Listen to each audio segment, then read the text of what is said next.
कहते हैं राजनीति में कोई स्थायी शत्रु या मित्र नहीं होता। दुश्मन कब दोस्त और दोस्त कब दुश्मन बन जाएं, कुछ कहा नहीं जा सकता। सब राजनीतिक नफे नुकसान के हिसाब से तय होता है। इसमें कोई बुराई नहीं है, सभी अपना हित देखते हैं। महाराष्ट्र नवनिर्माण सेना यानी मनसे के प्रमुख राज ठाकरे भी 20 साल बाद सियासत में अपने लिए कुछ नया देख रहे होंगे। 2005 में शिवसेना से अलग होकर मनसे नाम से अपनी नई पार्टी बनाने वाले राज ठाकरे अपने चचेरे भाई उद्धव ठाकरे से सुलह करने के संकेत दे दिए हैं। राज ठाकरे के बयान के बाद उद्धव ठाकरे की शिवसेना और मनसे के एक साथ आने की अटकलें भी लग रही हैं। अगर ऐसा होता है तो महाराष्ट्र की राजनीति की यह एक बड़ी घटना होगी। हालांकि राज ठाकरे के बयान पर उद्धव ठाकरे ने भी संकेत दिए हैं कि वह पिछली बातें भुला सकते हैं, लेकिन राज ठाकरे को तय करना होगा कि वह भाजपा या शिवसेना के साथ किसके साथ आना चाहते हैं। बीते 19 अप्रैल को अभिनेता महेश मांजरेकर के साथ पॉडकास्ट में राज ठाकरे ने कहा, किसी भी बड़ी बात के लिए हमारे विवाद और झगड़े बहुत छोटे और मामूली हैं। महाराष्ट्र बहुत बड़ा है।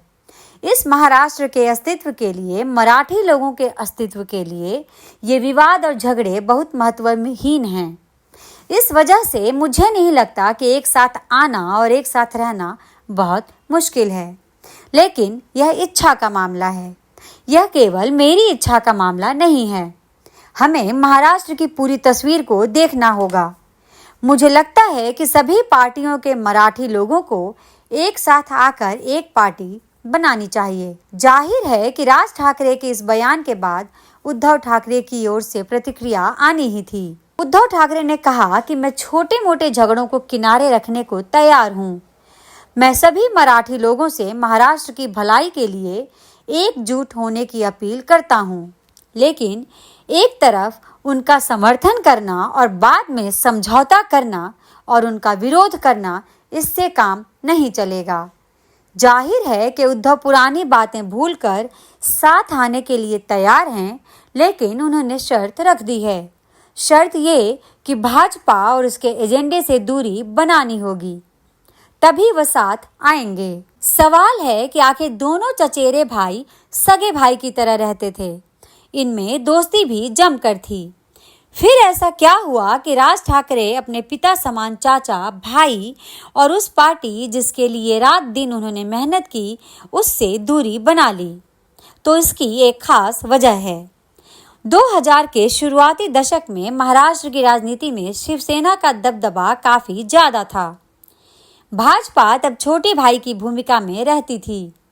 शिवसेना की कमान खुद बाला साहब के हाथों में थी। सार्वजनिक समारोहों और कार्यक्रमों में उद्धव और राज दोनों अक्सर बाला साहेब के साथ देखे जाते थे। राज ठाकरे की आक्रामक शैली और तेज तर्रार अंदाज लोगों को बाला साहेब की याद दिलाता था। लोग उन्हें बाला साहेब का नैसर्गिक उत्तराधिकारी समझने लगे थे। लेकिन जब बाला साहब की तबीयत नासाज रहने लगी और जब उत्तराधिकारी चुनने की बात आई, तो बाला साहब ने राज की जगह अपने बेटे उद्धव को चुना। 2003 में महाबलेश्वर में शिवसेना का एक बड़ा कार्यक्रम हुआ और इस कार्यक्रम में उद्धव ठाकरे को शिवसेना का कार्यकारी अध्यक्ष बना दिया गया।